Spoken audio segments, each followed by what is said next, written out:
Sem acordo com Juan Pablo Vojvoda, o Corinthians negocia com Bruno Lage. Vídeo de hoje do canal do Nicola traz bastidores das conversas e fala também sobre o São Paulo.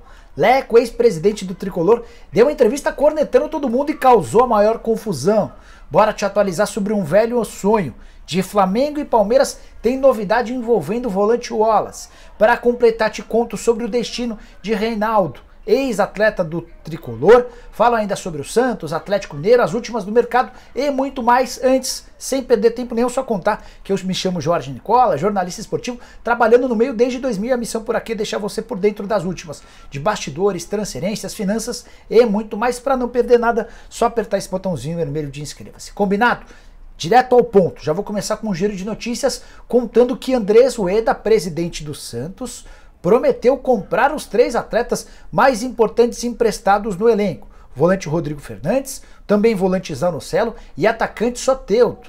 Me soou meio que esquisita essa declaração, afinal de contas a aquisição desses 3 vai somar uma quantia que o Santos não tem.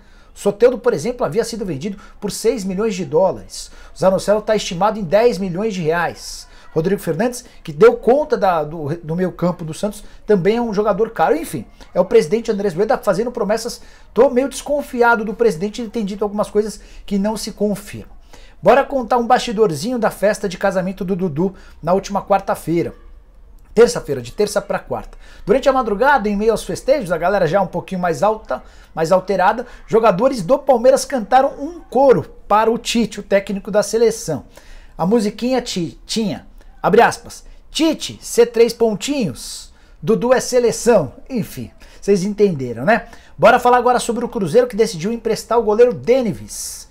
Esse cara vai jogar pelo Atlético, que é um time do interior de Minas Gerais, fez até boa campanha no Campeonato Mineiro dessa temporada, empréstimo até a metade do ano que vem. É possível, inclusive, que o Denevis fique para o restante da Série D. Bora contar ainda que Natan e Johan voltarão ao Atlético Mineiro. O Galo não tem plano de utilização para ambos, devem buscar novos horizontes. A volta se dá, porque tanto o Fluminense em relação ao Natan, quanto o Red Bull Bragantino em relação ao Johan, decidiram não comprar o jogador. O Fluminense até queria um reempréstimo, o Galo disse que não. Para fechar o giro de notícias, contar para vocês que a Argentina anunciou nessa quinta-feira mais um corte. Joaquim Correa, atacante, está fora, lesionado, assim como já havia acontecido com o Nico Gonzalez. Lo Celso, um pouquinho mais de tempo atrás, também cortado, muitos problemas de lesão para a seleção argentina às vésperas do Mundial. Bora falar sobre Palmeiras e Flamengo, começar o vídeo em alta. Volante Wallace, 27 anos de idade, aquele atleta revelado na base do Avaí, mas que despontou mesmo no futebol brasileiro pelo Grêmio, depois foi vendido para o Hamburgo, esteve também no Hannover e está já há algum tempo na Udinese da Itália. Ele é um velho sonho de dirigentes do Flamengo e do Palmeiras, embora os flamenguistas tenham sido aqueles que mais negociaram. O Flamengo chegou a mandar um representante para a Itália para tentar negociar com a Udinese na última janela de transferências. Só para recapitular, na oportunidade, o Flamengo chegou a oferecer 6 milhões de euros, a Udinese insistiu em 10 milhões de euros.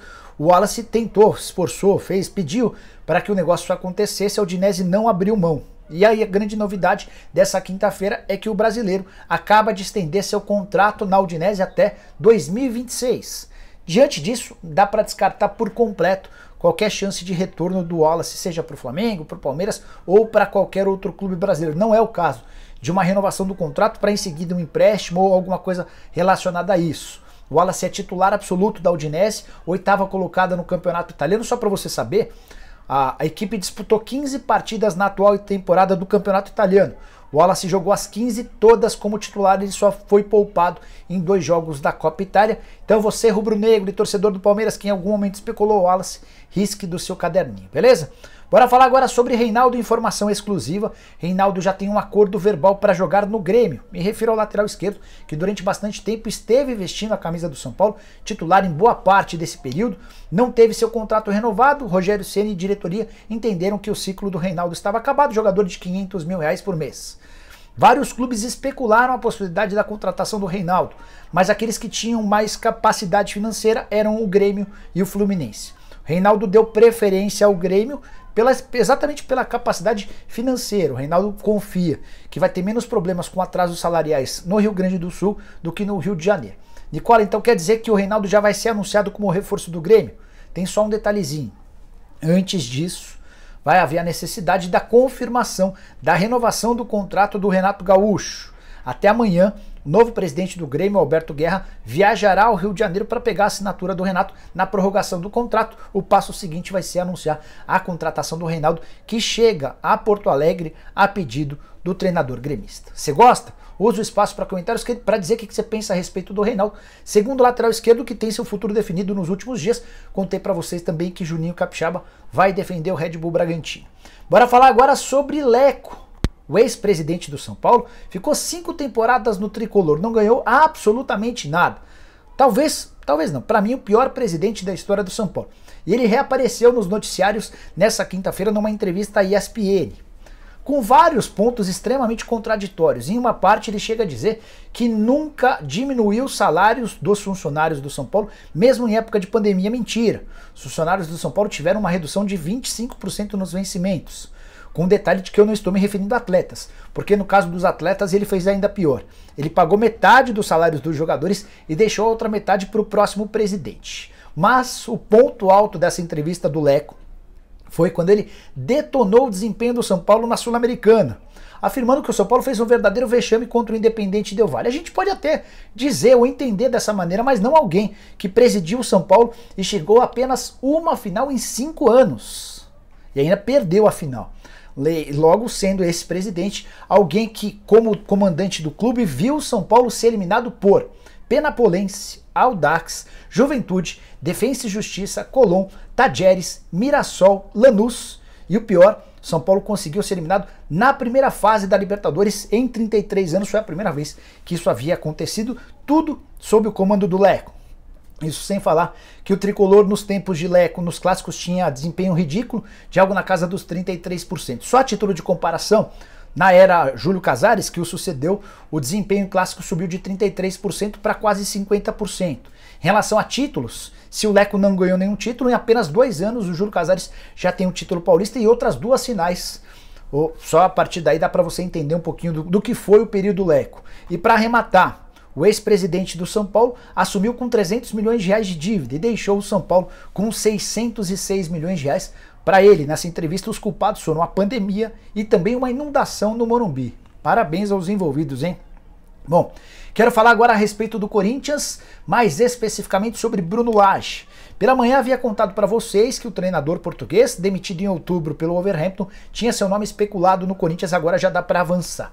O nome dele é uma pauta no timão. Nessa quarta-feira houve uma reunião entre dirigentes e chegou-se à conclusão de que é um nome que vale a pena insistir. Existem negociações no momento. O nome foi sugerido pelo Jorge Mendes, um dos maiores empresários do futebol no mundo, com participação do Kia Jorabichian, velho parceiro dos dirigentes corintianos. O que precisa agora? De um acerto financeiro. As partes vão tentar se ajustar em relação à grana. Nos tempos de Benfica, seu primeiro clube como profissional, Bruno Lage ganhava 930 mil reais por mês. Ele foi demitido do Benfica depois de ser campeão brasileiro e acabou indo parar no Wolverhampton, time da Premier League. Por lá, mesmo jogando no principal campeonato do mundo, ganhava 1 milhão e 400 mil reais por mês. Foi demitido em outubro. E para trabalhar no Corinthians, a pedida é de 2 milhões e 100 mil reais. Ou seja, ele quer sair da Inglaterra, onde ele ganhava 1.400, para vir ao Brasil para ganhar 2.100. Talvez esse cálculo esteja até relacionado com os vencimentos do VP. Enquanto técnico do Corinthians, o Vitor Pereira faturava 1 milhão e 800 mil. Mas já havia um combinado de que se ele ficasse no Corinthians para 2023, teria um reajuste e passaria a ganhar praticamente esses 2 milhões e 100 mil reais mensais. Os dirigentes do Corinthians, é óbvio, vão tentar barganhar, vão tentar fazer com que o Bruno Lage aceite um salário um pouco menor, mas nesse momento o Bruno Lage é a principal, é o nome mais cotado, 46 anos de idade, trabalha bem com categorias de base. Acompanhei vários jogos do Bruno à frente do Benfica, tá? Eu era o comentarista dos jogos do Campeonato Português na ESPN na oportunidade. Tô para te dizer que não é técnico de primeira prateleira em Portugal. Entendo que vários treinadores portugueses fizeram sucesso por aqui, mas não seria a minha primeira opção não, tá? Tem algumas restrições em relação ao trabalho dele. De qualquer forma, se fechar, é desejar boa sorte. Só um detalhezinho, para que o Corinthians avance em relação ao Bruno Lage é porque o Juan Pablo Vojvoda sinalizou de maneira negativa. Eu não descartaria de vez o Vojvoda, mas no primeiro contato o Corinthians entendeu que o Vojvoda tem, nesse momento, outros planos. E você, o que faria se fosse dirigente do Corinthians? Quem você contrataria? Use o espaço para comentários para deixar sua opinião. Lembrando que a partir das 7 da noite tem programa do Nicola. Ah, mas uma dica importante. Vou deixar na descrição desse vídeo o link do bolão que a gente está promovendo. Eu estou promovendo um bolão da Copa do Mundo para você participar, você não vai gastar nada e o melhor vem agora. Você vai ter a oportunidade, se vencer o bolão, de faturar R$600. Combinado? Até daqui a pouquinho. Abraço, tchau.